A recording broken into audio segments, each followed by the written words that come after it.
I'm Siobhan Larkey with Awards Daily, here with the great Mandy Moore, one of the great choreographers of our time. Just brilliant, and I'm so thrilled to get to talk to you. So, Mandy, I told everyone in my life that we'd be doing this interview today, and I kept saying, like, what do you want to know? And the number one question that I kept getting was, how does she do it? You know, like, how does she come up with all these brilliant ideas? So my goal here is to get into your brain a little bit. You're a producer on the show. You're very involved. So talk me through that process of, okay, you get a script outline and ultimately what we see on the show, like a little bit, I mean, as much as you can, like what goes through your mind? How does that process work? Well, first of all, I think we need 7 hours, so I'm going to truncate this. So basically, I'm super lucky on the show to work really closely with our creator and our showrunner, Austin Winsberg, and he is so kind and allows me to be involved in that outline stage, which I've said many times. And to me, that is like the key to success, because I get more time then to kind of marinate and think about what the concepts and the conceits are for these heart songs, because, you know, each one has its own individual idea. You know, there's no formula for these heart songs. So to be able to be speaking with the writers and talking to Austin in those early stages really start the foundation for my creation. And what I also love on Zoeys is that it's very much a collaboration, right? Like on some jobs, you're just given the task as a choreographer. And then on other jobs on Zoeys, you get to actually be a collaborator. And that discussion and creation process is kind of back and forth. So once I kind of know the download from Austin and the writers, and we have basically what's called a dance concept meeting, where we get to talk about like what we think is going to work with this, or they may have an idea that they want everyone to run up walls. And I have to say, well, I don't know if we're gonna have time for that. Or is that really what we should be doing in the number? You know, we just kind of have these back and forth ideas. Then I go away, and Austin always says that it's this weird, like magic world that I go into, which is kind of true. It's really not that magic. I just go to my dance studio and I work with a group of dancers that are hired basically as a skeleton crew. And that's where I vomit out all my bad ideas, to be very honest. Like I start the creation process with just like maybe a shape that I see in my head, or there's a accent in the song that I really like and I want to try to hit it. So I'll kind of work what I guess I would call a language or a vocabulary for the number on my dancers. And then once I start to kind of see the number, or I call it cracking the code. Once I crack the code on the number and I know what the number needs to be, then I start to get more specific. Sometimes that part of the creation happens on the cast. Sometimes it happens on skeleton crew. It kind of just depends on the number.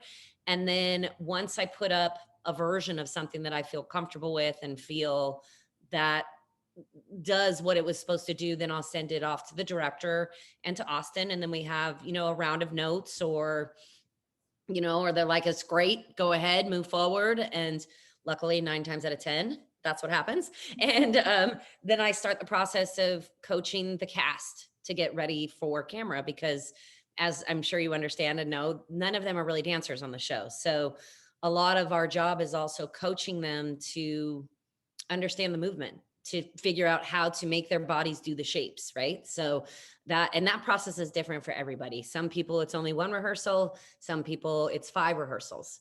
And then it also very much depends on the schedule, you know, and like when we have time to do it and when we can get on set to actually rehearse.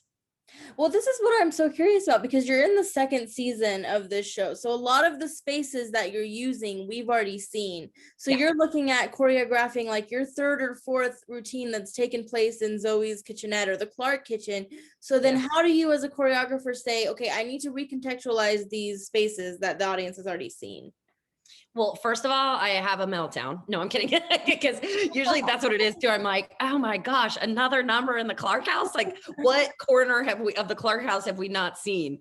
But you know, honestly, that is my favorite part, because it is really trying to figure out, okay, we've spent a lot of time in the kitchen and we've done an emotional number in the kitchen, but I've never had anybody on the island. Okay, great. Let's get Alice up on the island because she's doing a song about, you know, her deceiving sister. So I was like, it would be great if we could get her a level up and we could have her use the light to like shine a light on her sister and who she really is. And, you know, to be totally truthful, I don't know how I do it. I mean, luckily I still love it, you know, like, and so each time I create, it's this weird, like otherworldly thing where like things come to me and then I, you know, shoot out bad ideas and then that becomes a good idea and then that won't work for that, but I can maybe use that for that. And I really try to approach each heart song with as much energy and love as I did from day one. And so far that's helped. And this season, it's so interesting because I noticed there's a lot more like group routines, and COVID does not exist in the Zoe world. So what was that process? I mean, were you kicking yourself going like, this was a bad idea? I mean, how did you pull that off? Well, it was insane. I mean, I'll be really honest. When we first got up there, we were one of the first shows up in Vancouver. We weren't the first, but very close to one of the first that was up and running. And, you know, I'm sure you've read articles and you've interviewed people about this, but it, you know, it was a little Wild West at the start because what you're trying to do is create systems and protocols for everyone to come back to work safely. And so a lot of my pre-production was actually spent talking about how we're going to do it. So it was in meetings talking about, well, dancers need to be in A zone. So they need to be tested multiple times because they're going to be near cast because, you know, it's not possible in Zoe's land to create a socially distanced number with 20 people. I mean, you would have to shoot it, you know, way back in a football field in order to be wide enough to get anybody in the frame. So we knew immediately that that was not going to be possible. And that's not the world that we were creating. So we worked with the COVID team to make sure that everyone was safe. And, you know, I have to say, after being up there for 9 months, having hundreds of dancers go in and out of that department, we were really safe. And it was a really cool place to work. And then when we rehearsed, we wore masks all day long. If we touched each other, we had to wash our hands, you know, all the normal. But then when it got to camera, you know, and it was time to take the masks off, everyone had been tested, everyone had been rehearsed in the protocols. And then the mask came off and it was like, here we are, we're dancing and we're living in a world that is, you know, not the reality outside, but it's our reality right now. And you directed your first episode of television, which I am so shocked because when I was like looking through your filmography, I was like, I'm sure she's done this before. And no, that's kind of your first major foray into directing. So how did that come about? What was that experience like? Whoa. Okay.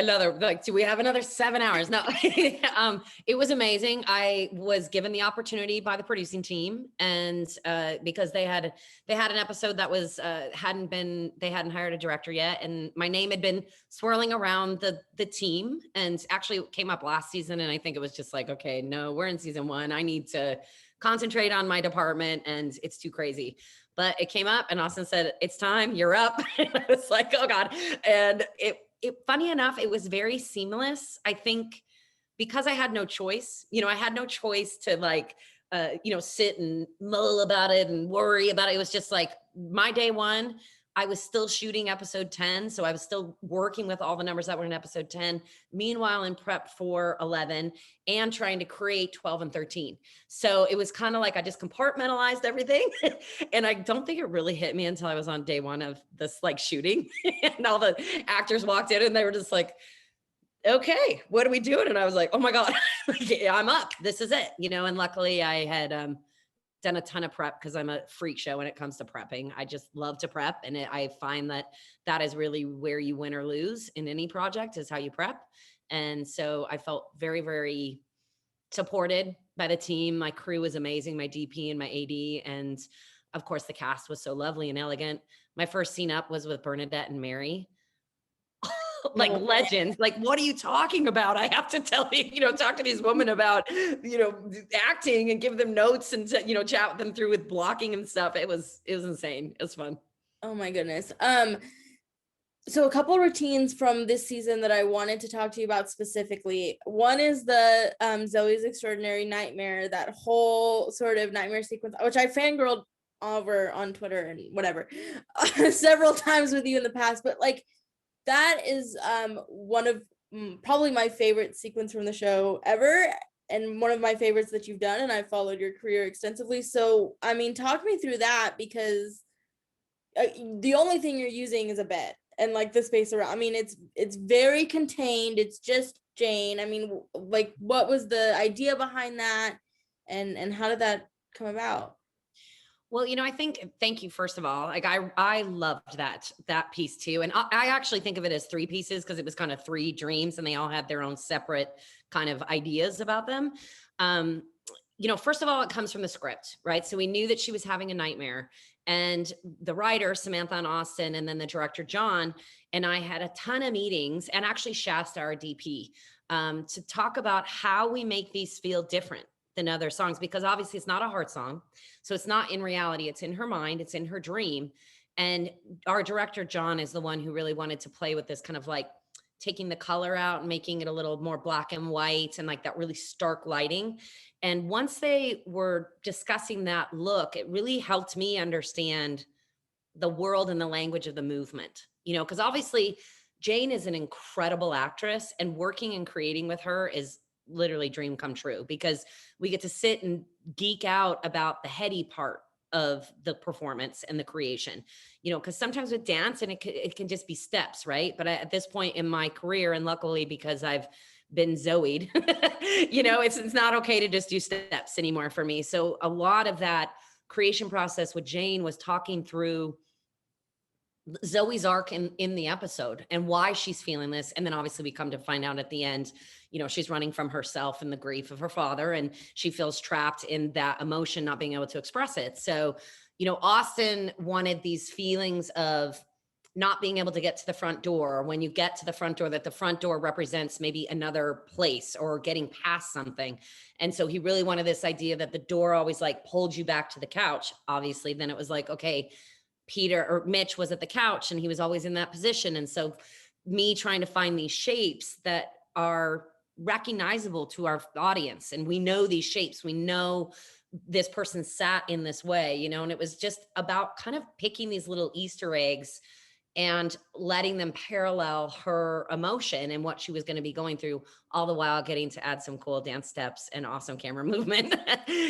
So that one I was so proud of that one. Honestly, I honestly don't think that Jane got the recognition she deserved on some of that, because she is not a dancer and she was doing some incredibly difficult technical moments, all the while, a beautiful actress and adding the tone and the narrative and all those things that have to happen as well. But thank you. I love that piece. I loved it so much. And you mentioned being Zoe. That's so interesting because, and you've said before that like La La Land was like the Super Bowl of your career and Zoe is sort of like the Pro Bowl. I mean, like, so how do you go forward from this? What has Zoe taught you and continued to teach you? Like,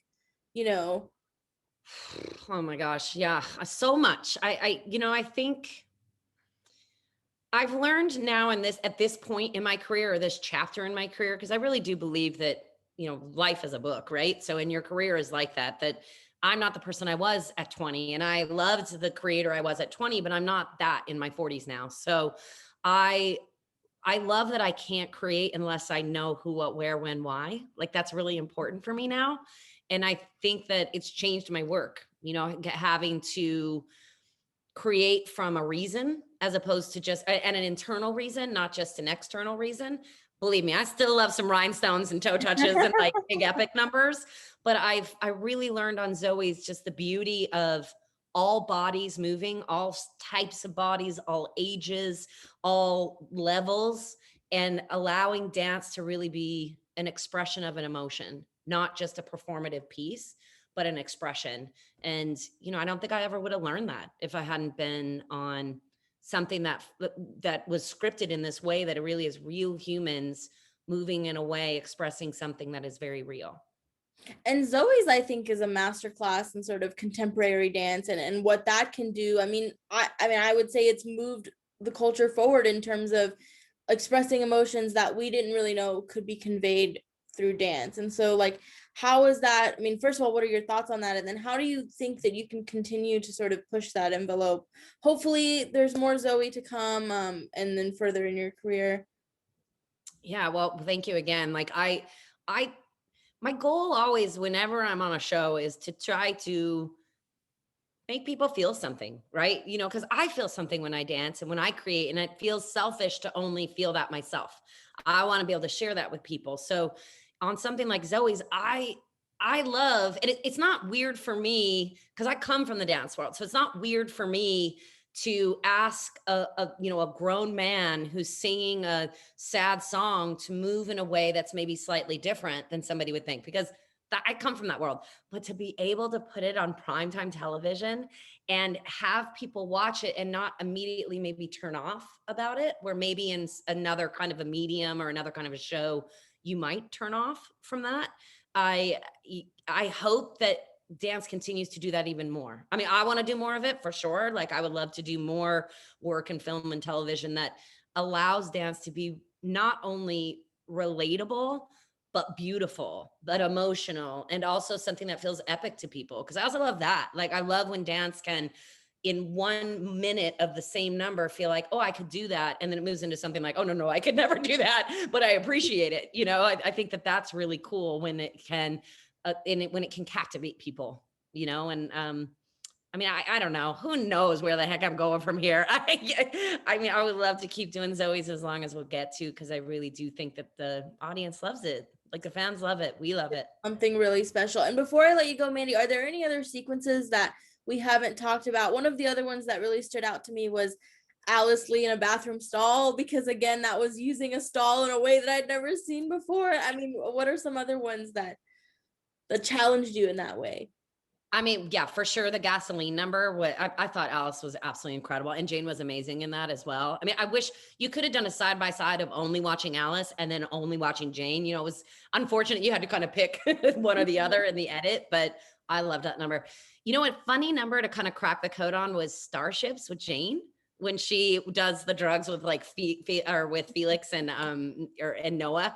And because it was like, what is this number? Because on some level it could have been just like wacky, but I was like, I really tried to figure out like how to show the audience and also keep it relatable for somebody, because some people might not know this feeling or want to know this feeling, but I wanted them to still look at it and go like, oh, that's clever, or that's kind of fun, or she's having a good time. So I really enjoyed that one. I loved the race into 11.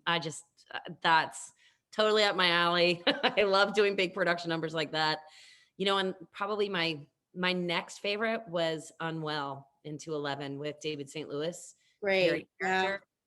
I just thought he was so beautiful in that hallway, and it was very simple, but it was like really complex with his movement, but it was, visually very simple. So, I mean, geez, we did a lot this season, so I don't know. You did. And Mandy, if you had to pick like, I don't know, top 3, top 5 quintessential Mandy Moore choreography, I mean, what would be like your Mount Rushmore in your career, do you think? Oh, like something I've done or something I'm gonna do? Both? Ooh, I like that. I mean, I have to say, when I did Crazy last year on Zoeys, that to me was like, man, I was firing on all cylinders in that number. And I still look at it and I go, wow, okay, beautiful. So for me, past number, I mean, obviously anything I did on La La Land, I'm very, very proud of, but I look at Crazy and I'm just like, oh, that was good. Good job, Mandy. Like, which I don't really do that much. For me, I would really love to create a live show that somebody, that I could tour the country with, or tour the world with, that would, I don't know, evoke some of the same emotions that Zoe's does, that it's something that feels relatable and beautiful and sad and funny and weird and awkward and all of it. I would really love to do that. And do I know what space that's going to be in? No idea. But I'm just going to put it out in the universe that maybe that could be a creation that could come to be. We are manifesting it. Mandy, thank you so much. Total dream to talk to you.